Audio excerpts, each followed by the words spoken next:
Hello everyone, I hope आप सभी ठीक होंगे, स्वस्थ होंगे। आप सभी का बहुत-बहुत स्वागत है मेरे यूट्यूब चैनल सफ़र विद रुचि में। तो आप सभी देख सकते हो ये दिवाली की साफ़-सफ़ाई अभी हो रही है और मुझे आज कुछ बुक्स छाँटने थे।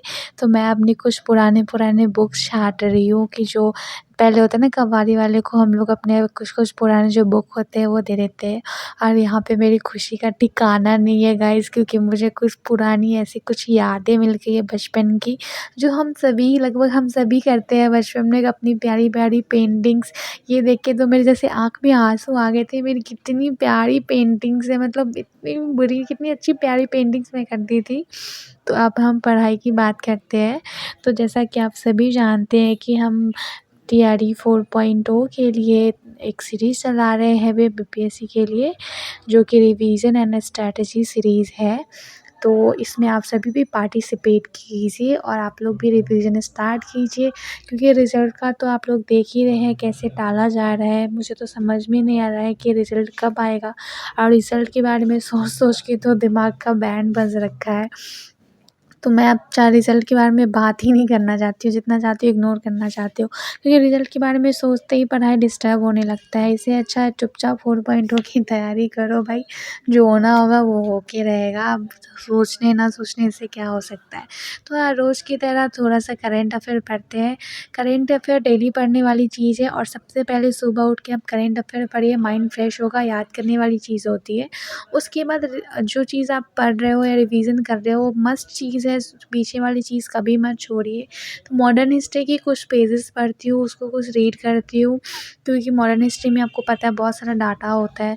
उसके बाद पॉलिटी जो हमने ख़त्म कर लिया है, मॉडर्न हिस्ट्री में बता दे रही हूँ, जो 1857 में जो बचा था, और कुछ आंदोलन बचा था, वो सब हमने, कुका आंदोलन, ये सब हमने पढ़ लिया है, और पॉलिटी में हमने ख़त्म कर लिया है। तो उसकी भी कुछ रिवीजन कर लेते हैं हमें।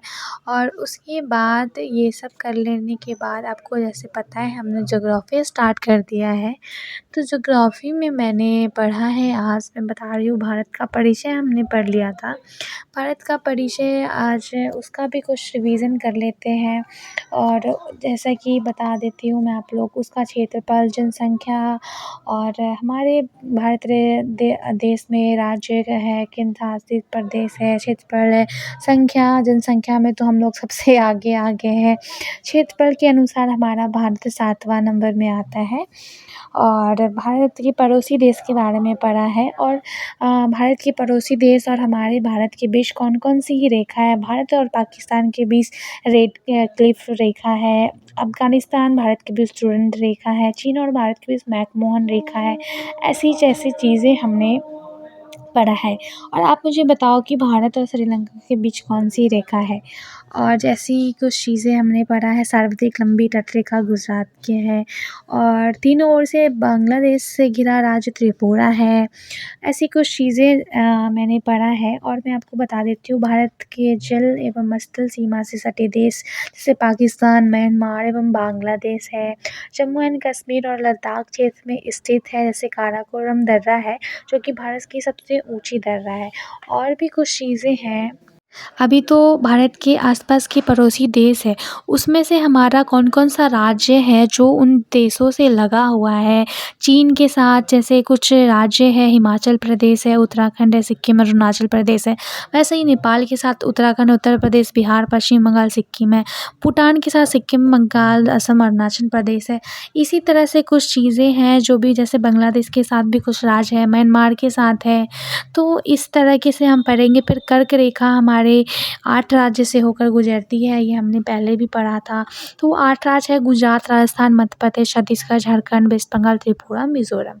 तो ये हमने आज पढ़ा है, और आगे हम ज्योग्राफी में और भी सारी चीज़ें पढ़ेंगे, और मैं आप लोग के साथ शेयर भी करूँगी।